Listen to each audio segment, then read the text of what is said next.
Hi everybody, thanks for watching. You're looking at a high definition dash camera. This is going to be an unboxing of a Old Shark is the brand.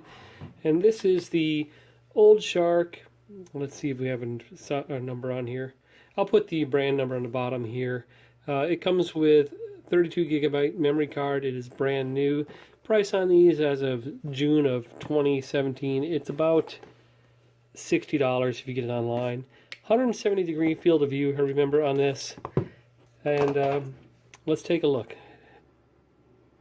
Comes with a slick little box. I think it's a 3-inch screen, so nothing huge, but it'll get the job done.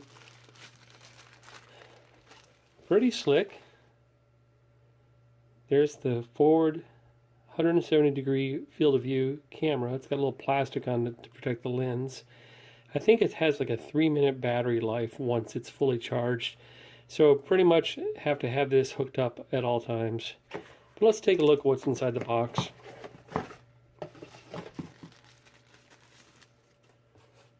Okay, there's a USB to a charging cord.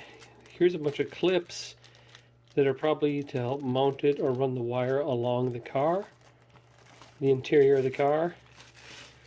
This is a suction mount for the windscreen. And here's your power, and it's a nice long cord. So this is just going to be 12 volts DC right out of the car. And again, your standard power outlet there. So this is for your computer, a data transfer cable. This is what's going to power the car, or power the camera in the car. And the other thing I saw in here was a USB 2.0. And I can't really open it right now. I don't know why. Because it was stiff. If this is the 30, hopefully it's just a transfer disc, and this will come with a card inside of it. Yeah, it already has the card in. Well, what else is in the box? The high definition dash cam user manual. One more thing is the warranty information on a little card.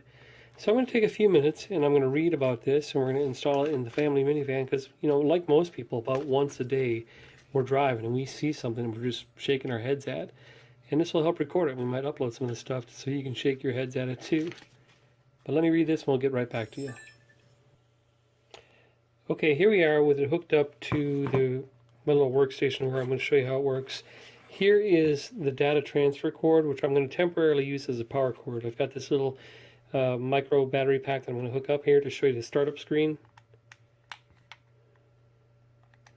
There we go. It should power on now. Old Shark. And it goes right into the camera. It says insert card because I pulled the 32 gigabyte card in here, and it's kind of a bear to get out. I can't get it back in, so I'm going to have to go get something to push that back in with. I'll be right back. Well, I have a lot of devices that use micro USB things, but this is the only one I've ever had trouble getting out. So I'm going to use a spoon. And there, it went in. I heard it click. And it has various buttons on the side that we're going to have to figure out what they are. Different menus, memories. Putting it on the mount is pretty easy. It just threads on to mount at the bottom of the camera itself. And then we'll go to the car and mount this. I'm going to pull the little sticker stuff off now that protects it during shipping. One there. One on the camera. Or the LCD, the 3-inch LCD display. And one on the lens. Okay, so those are all off. I'm going to take this out. We'll put it in the car. I'll read a little bit more about it. All right, here's the family truckster. We have 2 young kids, so it's always messy, so don't judge. What a mess. Okay, first thing I did is I took some good old Windex and I really cleaned the windscreen up there. I did that so I'd have a good suction for the unit up here. Make sure that's nice and clean. and you don't want to have an obstructive view for dust or bugs or whatever, kids, buggers, who knows. So I cleaned that up. Next thing I did is I plugged in the unit so it could charge a little bit. And we'll look down. It's just charging on this left plug. So what I'll do after this is just do a little wire or cord maintenance and use their little sticky, 3M sticky cord guides to put it around the windscreen so I don't have any unsightly cords hanging out anywhere. And we'll run it around so it doesn't tangle on my feet. So that's what I'm going to do for the next couple of minutes. Hey there, a real quick word on mounting. I just realized I put the screen on backwards here, so let me turn this around so I can show you the mounting. Okay, pretty simple to mount. It's just a suction cup up here, and then down here on the actual camera, you see that round piece with the white, with the up and down lines? That's a screw that's going to thread into the camera, and then you have a ball joint that's right here that just tightens with a little thread here so you can move it around on the ball, get whatever angle you want, then tighten the top. So it's a pretty, standard universal mount, but it is effective. So I'll put the camera down, get it going again, and start to take this on a test drive. So you can actually do it one-handed. Right now you got a good view of our front garage. All right, we're about ready to take a test drive. Here's the unit set up. You've got to get familiar with the buttons on the side. You have pretty much an OK button down here. That's the SD card right there. Up here, it toggles the screen on and off, I believe. Let's see. So it'll still record with the blue light or the red light. But if you need to see what you're looking at like that, turn that button on. On the other side, we have 4 more buttons. The 2 middle ones are basically an up-down one to select things. There's a cool zoom when it's on, which is also these 2 middle buttons. So it has an optical zoom, that's up to 4 times. It's wise to set the date time group right away. That's pretty intuitive, and if you don't know how to do it, it is in the directions. And I've set this on a 5-minute rotating loop, so it'll record 5 minutes and then start over.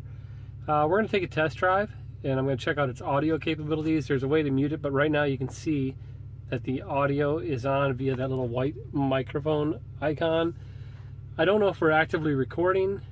It doesn't look like it. The power button is on top, right up there.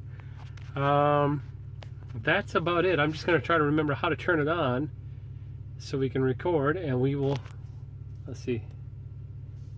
Yep, I think we're recording now. 5 seconds. We're going to go ahead and drive around with this, and we'll see how it does. I'll upload this at the end. Let's go drive. Prodigal all this week.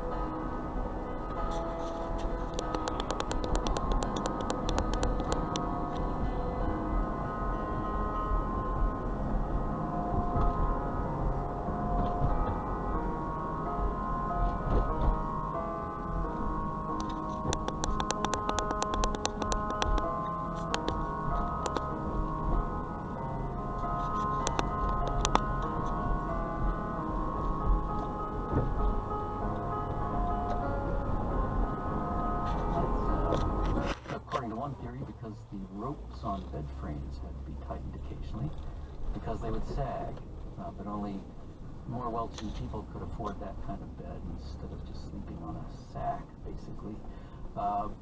So there you go. That's one.